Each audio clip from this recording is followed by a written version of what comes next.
जंग-ए-आज़ादी के नायक मौलाना शफ़ी दाऊदी को जानें, जिन्होंने विदेशी कपड़ों का किया था बहिष्कार।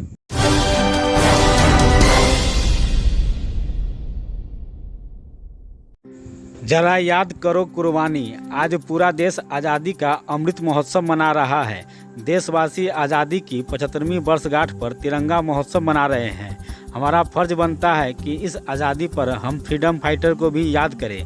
आइए हम परिचय कराते हैं मुजफ्फरपुर के एक ऐसे मुजाहिद आज़ादी से, जिन्होंने देश की आज़ादी के लिए अपना तन मन धन सब निछावर कर दिया, जिसे हम एक महान स्वतंत्रता सेनानी मौलाना शफ़ी दाऊदी के नाम से जानते हैं, जो पेशे से एक नामवर वकील थे। इन्होंने आज़ादी की लड़ाई में अहम भूमिका निभाई थी। 7 दिसंबर 1920 को मोती झील स्थित उनके आवास पर, जो अभी शफ़ी मंजिल है, यहाँ गांधी जी ठहरे थे और अंग्रेज़ों के दांत खड़े करने की रणनीति तैयारी की थी। इन्होंने गांधी जी का सत्याग्रह आंदोलन में मदद किया था। वह एक पहले ऐसे मुजाहिद आज़ादी थे जिन्होंने विदेशी सामानों, स्कूल, कॉलेज सभी चीज़ों का विरोध किया था। उन्होंने अपने घर पर विदेशी कपड़ों को आग लगा दी थी।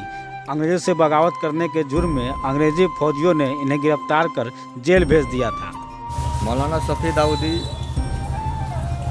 मूलतः वैशाली जिला के दाऊद नगर के रहने वाले थे, लेकिन मुजफ्फरपुर की कर्मभूमि थी। वकालत की प्रैक्टिस उन्होंने यहीं से शुरू किया और मुजफ्फरपुर में रह रहे हैं। इनकी एक बड़ी सी हवेली है मुजफ्फरपुर में, जिनका नाम है शफ़ी मंजिल। जब गांधी जी का दूसरा यात्रा चंपारण सत्याग्रह के बाद 7 दिसंबर 2020 में बिहार हुआ, तो सबसे पहले मुजफ्फरपुर में मौलाना शफ़ी दाऊदी के यहाँ उनकी मुलाकात हुई और मौलाना शफ़ी दाऊदी के घर में वो ठहरे भी।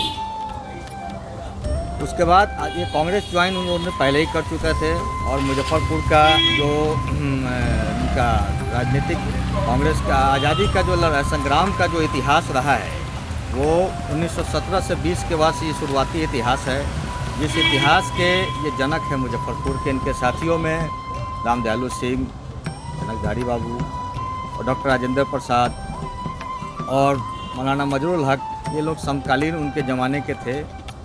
और मुजफ्फरपुर में उन्होंने 3 या 4 ऐतिहासिक जो विरासत का नींव डाला है, वो नींव आज आपके सामने धरोहर के रूप में खड़ा है। गांधी जी के हृदय स्थली में उन्होंने 2.5 बीघा ज़मीन दिया।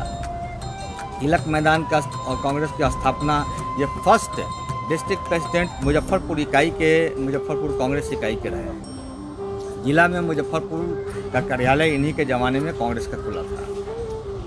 उसका 1924 से 1936 तक वो लेजिस्लेटिव काउंसिल के मेंबर भी रहे हैं और 1930 में ये इंग्लैंड में राउंड टेबल कॉन्फ्रेंस में बिहार का प्रतिनिधित्व किया था मौलाना मजरूल हक ने, और मुजफ्फरपुर का प्रतिनिधित्व इन्होंने ही किया था।